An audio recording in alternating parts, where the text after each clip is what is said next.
नमस्कार दोस्तों, यह अर्धवार्षिक परीक्षा है कक्षा 11 का रसायन विज्ञान। दोस्तों आपको समझाना है। वीडियो देखने के लिए धन्यवाद। फिर मिलते हैं अगले वीडियो में, तब तक के लिए धन्यवाद।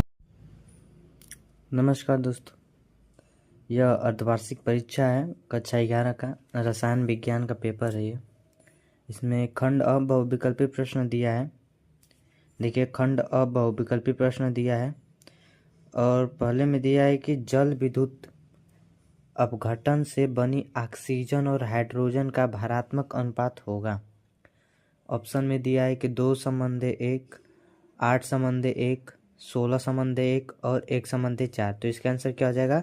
इसका आंसर बी हो जाएगा, यानी 8:1।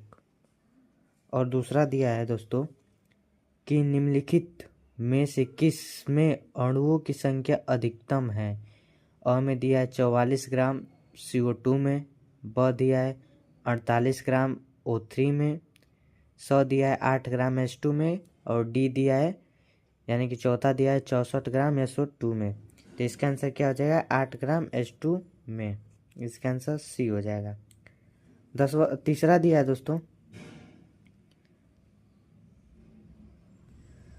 10m HCl के 100 मिली को 10m Na2CO3 के 75 मिली के साथ मिलाया गया, परिणामी विलयन होगा। दोस्तों इसका परिणामी विलयन होगा अम्लीय, क्षारीय, उभयधर्मी, उदासीन। तो इसका क्या होगा? परमाणु विलयन क्या होगा इसका? क्षारीय। इसका आंसर क्या हो जाएगा? बी हो जाएगा। चौथा दोस्तों दिया है कि चुंबकीय क्वांटम संख्या बताती है कक्षकों की आकृति, कक्षकों का आकार, कक्षकों का अभिविन्यास। और डी में दिया कि नाभिकीय स्थायित्व। तो चुंबकीय क्वांटम संख्या क्या बताती है? कक्षकों का अभिविन्यास। इसका आंसर सी हो जाएगा।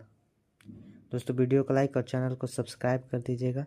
और पांचवा दिया है कि कार्बन परमाणु में अयुग्मित इलेक्ट्रॉनों या इलेक्ट्रॉन की संख्या है 1, 4, 3, 2। तो इसका आंसर क्या हो जाएगा? 4, यानी कि बी।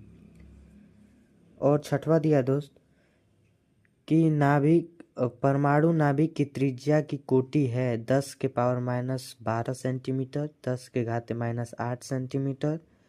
और सी में दिया है कि 10⁻⁻10 सेंटीमीटर और डी में दिया है कि 10⁻⁻9 सेंटीमीटर।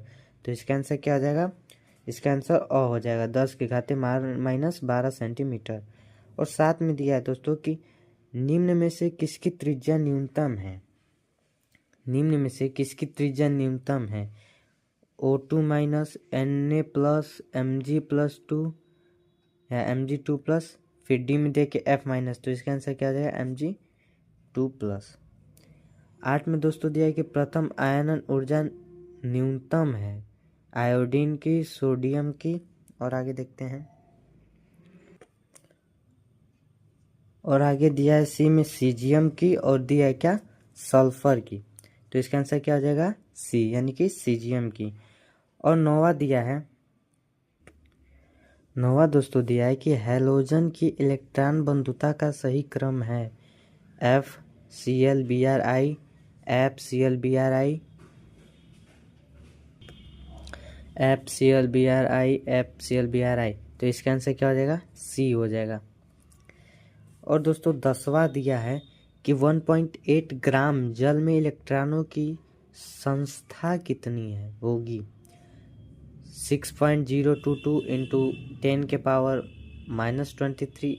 ब दिया है कि 6.022 गुणे 10⁻22। तीसरा दिया है कि 6.022 गुणे 10⁻21। और दोस्तों डी में जो दिया है वो दिया है कि 6.022 गुणे 10⁻⁻24। तो इसका आंसर क्या हो जाएगा? ए हो जाएगा, 6.022 गुणे 10⁻23। और दोस्तों 11 दिया है कि पानी में H अनुपात O का भारात्मक अनुपात है। H संबंधी O का भारात्मक अनुपात है। तो पहला में दिया है कि 1:1, 1:2, 1:8, 1:16। तो इसका आंसर क्या हो जाएगा? सी हो जाएगा, 1:8। और दोस्तों 12 दिया है कि निम्न यौगिक में विद्युत संयोजित यौगिक कौन सा है? HCl, NH4, BCl3, AlCl3। तो इसका आंसर क्या आ जाएगा? BCl3 यानी C। और दोस्तों 13 में दिया है दोस्तों कि निम्न में कौन सा यौगिक अष्टक नियत का पालन नहीं करता है? Carbon tetrachloride, phosphorus pentachloride, calcium oxide, barium nitrate. तो इसका आंसर सी हो जाएगा, कैल्शियम ऑक्साइड।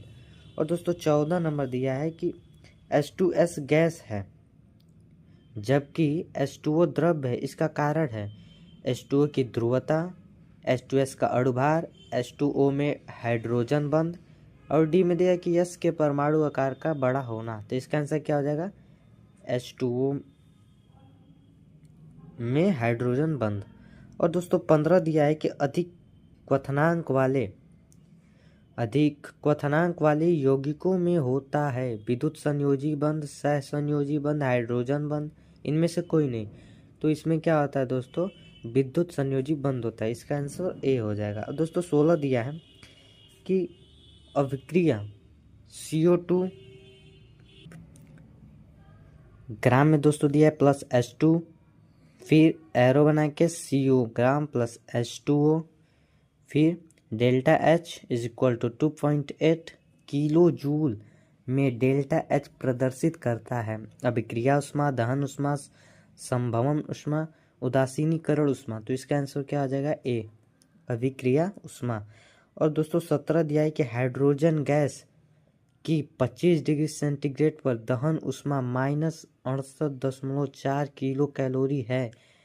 जल की 25 डिग्री सेंटीग्रेड पर संभवन उष्मा होगी।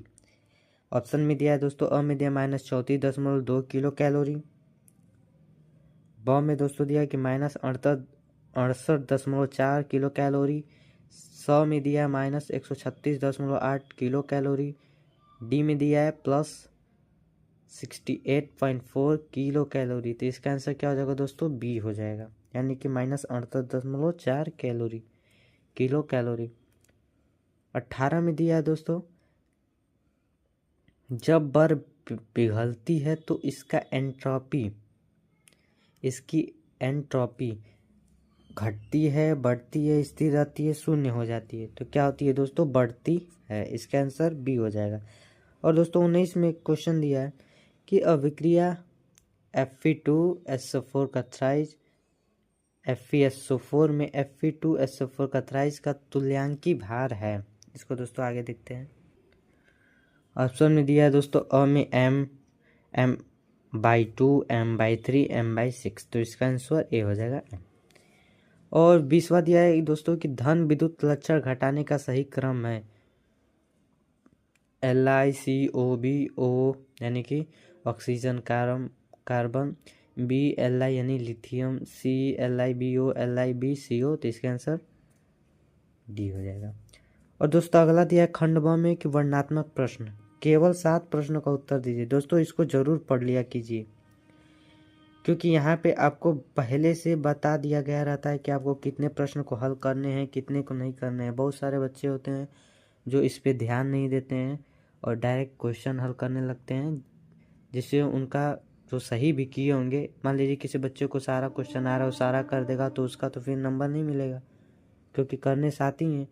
तो इसमें से पहला दिया है कि एक 81 द्रव्यमान संख्या वाले तंत्र में प्रोटीनों की तुलना में 31.7% न्यूट्रॉन अधिक है। इसका परमाणु प्रतीक लिखिए। दोस्तों इसका परमाणु प्रतीक लिखना है। और ख में दिया कि निकिल परमाणु 2 इलेक्ट्रॉनों का त्याग करके Ni2+ आयन बनाता है। तो Ni की परमाणु संख्या 28 है। यह किस कक्षा से इन इलेक्ट्रॉनों का त्याग करता है? इसका उत्तर देना है। और ग में लिखा है कि मेंडलीव के आवर्त नियम और आधुनिक आवर्त नियम में मौलिक अंतर क्या है? दोस्तों जो मेंडलीव का आवर्त सारणी है और जो हमारा आधुनिक आवर्त सारणी है, उसमें आपको अंतर बताना है कि इसमें क्या अंतर है। और दोस्तों घ में दिया है कि निम्नलिखित समइलेक्ट्रॉनिक आयनों को उनके आकार के घटते क्रम में व्यवस्थित कीजिए। N3- O2- Mg2+, F- Na+। आपको इसको कैसे व्यवस्थित करना है? समइलेक्ट्रॉनिकों आयन को उनके आकार के घटते क्रम में करना है। और अगला क्वेश्चन दिया है कि क्षारीय धातु में कौन सा तत्व सबसे कम विद्युत ऋणात्मकता होना चाहिए तथा क्यों, इसका कारण भी लिखना है। दोस्तों इसमें से कितने प्रश्न करने, केवल आपको 7 ही करने हैं। और दोस्तों 6 में दिया है कि CH3 COOH की नीचे दी ढांचा संरचना सही है परंतु कुछ आबंध त्रुटिपूर्ण दर्शाए गए हैं। एसिटिक अम्ल की सही लुईस संरचना लिखिए। जो लुईस की संरचना है उसके हिसाब से इसको लिखना है। ये फिगर दिया है इसका। और 6 में दिया है कि NH3 एक सहसंयोजिक यौगिक है जिसको जल में घोलने पर जो विलयन प्राप्त होता है वह विद्युत का सुचालक है, क्यों? इसका भी आपको क्यों यानी कि कारण लिखना है, क्यों दिया है तो। और दोस्तों अगला दिया है कि निम्नलिखित अणुओं को रैखिक तथा अरैखिक अणुओं के रूप में वर्गीकृत कीजिए। H2O, HOCl, BeCl2, ClO2। और झ में दिया है कि निम्नलिखित में से प्रत्येक में एंट्रापी परिवर्तन को प्रदर्शित कीजिए। पहला दिया है ये, और दूसरा को देखते हैं। दूसरा दिया है दोस्तों जल से बर्फ का बनना। और 2 में दिया है, क्वेश्चन 2 है कि केवल 7 प्रश्न का उत्तर दीजिए। दोस्तों इसमें भी 7 ही प्रश्नों का आपको उत्तर देना है।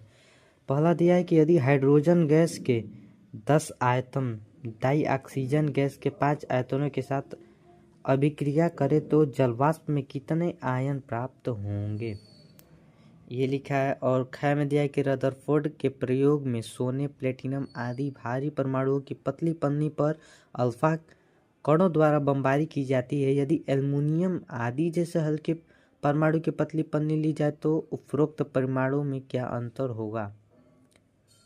और ग में दिया दोस्तों कि चुंबकीय क्वांटम संख्या m से इलेक्ट्रॉन के विषय में क्या जानकारी प्राप्त होती है, समझाइए। और घ में दिया दोस्तों कि निम्नलिखित स्पीसीज पर विचार कीजिए। N3- O2-, F-, Na+, Mg2+ तथा Al3+। और इसमें पहला दे दिया कि इनमें क्या समानता है। और दूसरा, इन्हें आयनिक त्रिज्या के बढ़ते क्रम व्यवस्थित कीजिए। आयनिक त्रिज्या के बढ़ते क्रम में व्यवस्थित कीजिए। और दोस्तों आगे क्वेश्चन में दिया है कि वर्ग 13 के तत्वों की प्रथम आयतन एंथैली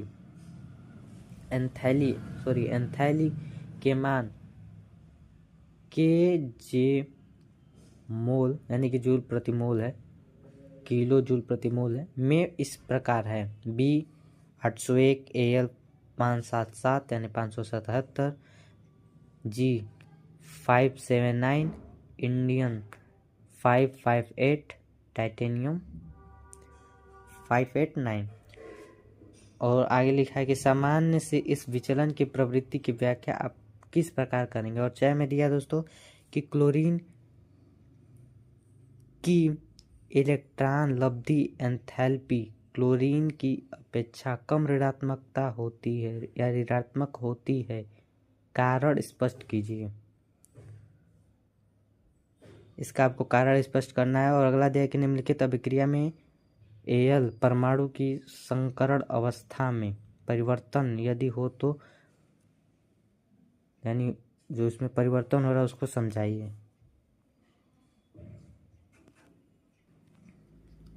और दोस्तों जब में दिया कि विश्व की समस्त ऊर्जा का मान स्थित है किंतु एंट्रापी का मान सदैव उच्चतम की ओर बढ़ता जाता है, इस कथन की पुष्टि कीजिए।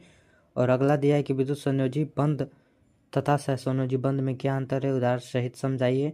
और जो तो क्वेश्चन तीसरा दिया है कि निम्नलिखित को वैज्ञानिक संकेतन में लिखिए। 0.0048 ये करके आपको दिया है। 5 दिया है, उसको कैसे वैज्ञानिक संकेतन क्रम में लिखना है आपको। और चौथा में दिया है कि आयनन विभव क्या है। द्वितीय आयनन विभव सदैव प्रथम आयनन विभव से अधिक होता है, क्यों। और दोस्तों आपको 5 में दिया है कि हेस का स्थिर ऊष्मा संकलन का नियम क्या है, उदाहरण देकर समझाइए। इसको दोस्तों आपको समझाना है। वीडियो देखने के लिए धन्यवाद। फिर मिलते हैं अगले वीडियो में, तब तक के लिए धन्यवाद।